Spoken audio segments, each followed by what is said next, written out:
my personal expectations wasn't different from reality because I didn't even expect the camaraderie and welcomeness that I did get from the masjid, and I do appreciate it. Uh, so my expectations weren't outside of reality. I didn't expect anybody to uh, let me come move in the house with them, whether they were single or with wives. I didn't expect nobody to give me their car or give me their paycheck. So I kept within reality that I had to sustain and gain some things by myself, and I expected to try to keep learning. And the only way I kept learning is by coming to the masjid for as many salats as I can. And it's usually always at least one brother here. Um, Most of the time, it's one brother here that you can run into, and they'd be happy to give you some When I first conversation about the deen. visited the masjid, I made 2 rakahs of Salatul Masjid. And then I had to go check in, and I didn't understand, but when I went to check in, they kept me. You know what I'm saying? But brothers would come down and get me and bring me to Juma and bring, and then take me back. And it was just a brotherhood. You know what I'm saying?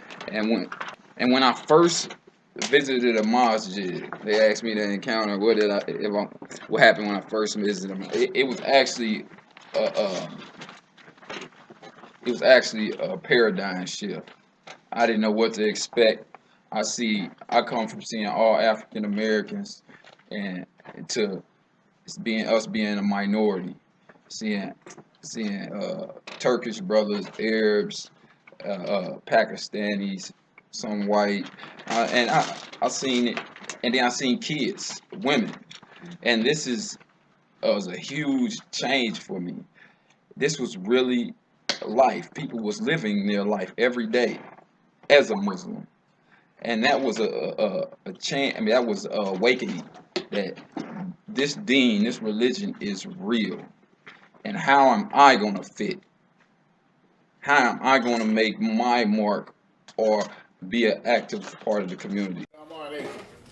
When you are released, this is a very important time in your life. That's when your life is going to start all over again. What is important is that you decide who's going to come pick you up. That's very important. Who's coming to get you? If you let your buddies come and get you, it's not going to be a good thing. You need to be picked up by the people who are going to help you to maintain your Islamic personality, that's going to enhance your Islamic personality. And one of the first places that you need to go is to the masjid. In the area, the closest masjid in your vicinity. In Indianapolis, there's a number of masjids. In Fort Wayne, in South Bend, in West Lafayette, in Gary, in Maryville, in Crown Point, Evansville, Columbus, Indiana. There are masjids all over these places. In almost every major city and town, there's a masjid now. You need to look it up, the address. While you're incarcerated, look up and find out where the masjids are. Write them. Let them know that you're coming. Whether they answer or don't answer, you have to remember a lot of the masjids don't have a staff. They don't have a secretarial staff and the like, and most of the people at the masjid are there on a volunteer basis, and maybe they're not able to write you back. But let them know that you're coming. Then, when you go to the masjid, remember that the masjids are different. The masjids are open. They're places that have people who are working. They're professionals. They're business people. They're laborers. There are all sorts of people. Also, there's men and women and children that go to the masjid. So it's going to be quite different than the experience that you have. The masjids in Indiana are very diverse in terms of nationalities. In the prison system, basically African Americans, basically a few white Americans, and a few Hispanics. when you enter into the masjids in different cities, you're going to find that there may be predominantly people from India and Pakistan, or from the Arab speaking world, or from Southeast Asia. They are all Muslims. You have to remember, Islam is not an American phenomenon. Islam is a worldwide phenomenon. It is a worldwide religion, and when you enter into the masjid, you will find out that it is a worldwide religion.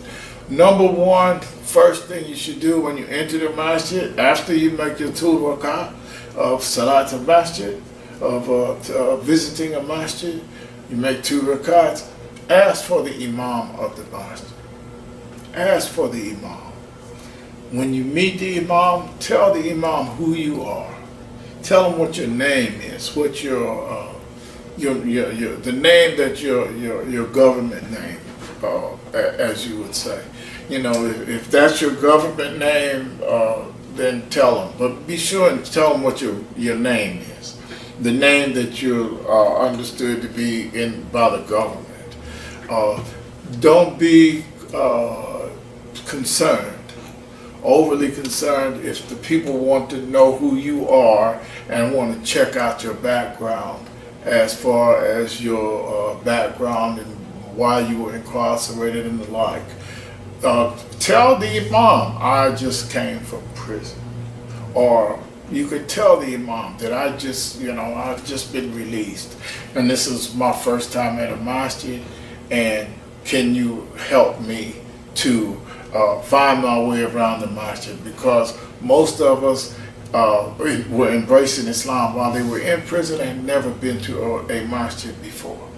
So this is very important that you talk to the imam, you talk to some of the principals of that masjid to make them aware of who you are, and to give them contact information.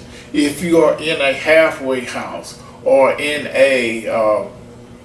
some kind of community corrections or the like, and you need a letter or the like from the masjid in order so that you can attend Juma services or you can attend other programming, then the imam would be the one that you would ask for, right? Some places they may have, he may be called the president of the masjid. But you need to meet with the people who are in charge and make them aware of who you are. So that would be my advice to you when you first come to a masjid.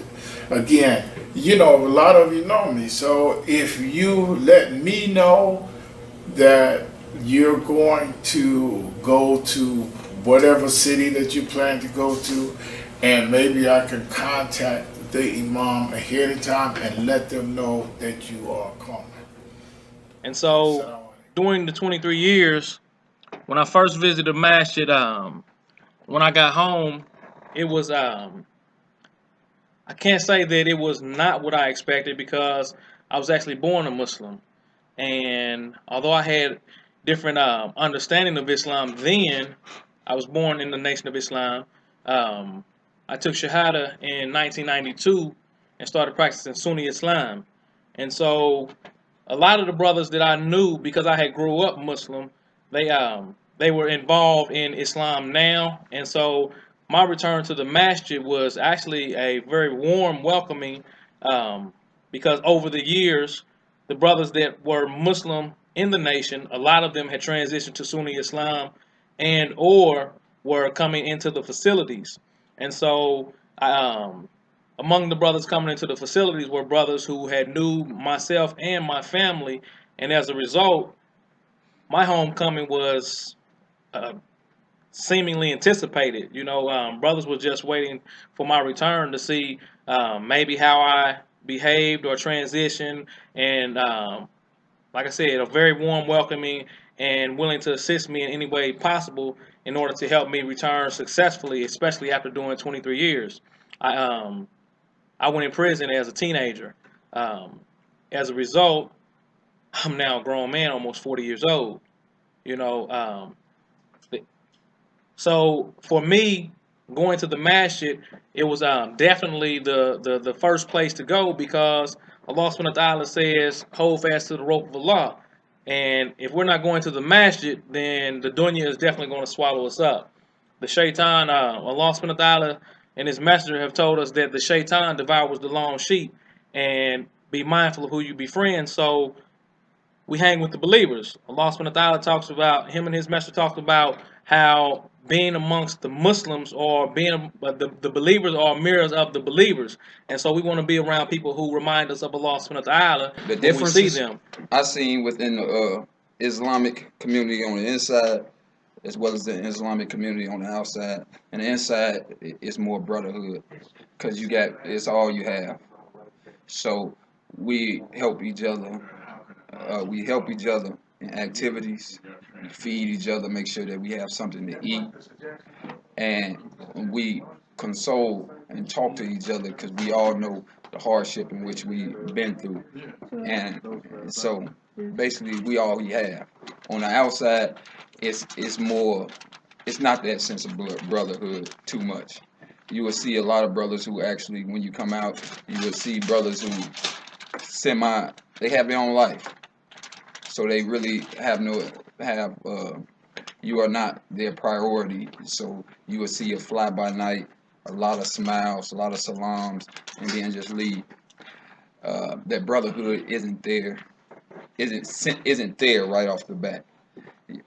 So when you find a brother, you will see that you more on the inside. There's more a sense of brotherhood. On the outside is more a distance. So when you come out, remember that it will be a different paradigm shift. So find you a group of brothers from who you can relate with when you get out, and build that sense of brotherhood. And when you build that sense of brotherhood, everything will run more smooth.